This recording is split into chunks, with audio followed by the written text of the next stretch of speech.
You had the look at me, Gene. It's a recurring theme in this series. You started very, very young, demanding attention, which is the nicest way of putting it, through your talent. I mean, you weren't sort of doing a Violet Elizabeth Bott in the corner. You were doing magic tricks. You were doing stand-up at a very early age. Yeah. You were trying to get yourself on the telly successfully.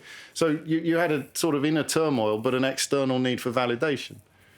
Yeah, but they go together, don't they? I think they do go together, yes. But it's always interesting for people who don't have the show-off gene to work out why, if you're suffering privately, why are you so keen to do stuff publicly? Well, I was so shy as a child. I wouldn't leave Well, there you go. I mean, who's going to believe that? You're a television presenter before you're out. Oh, let me finish, James. Carry on. Carry on.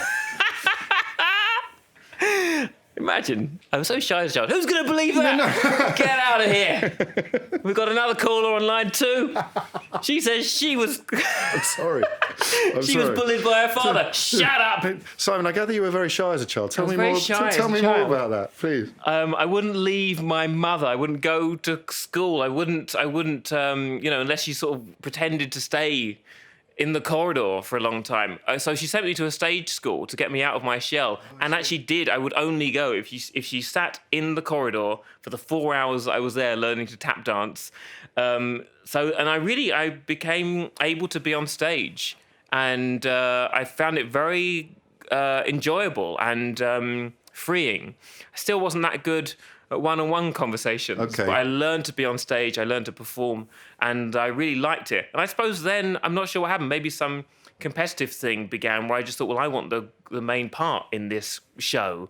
And the biannual variety show came around, and there was a moment where the drama teacher was telling us that the tap dancers needed to change into some ballet shoes and they had 5 minutes to do that change, and they need something in front of the curtain to cover that change. And I said I would do stand-up at 13.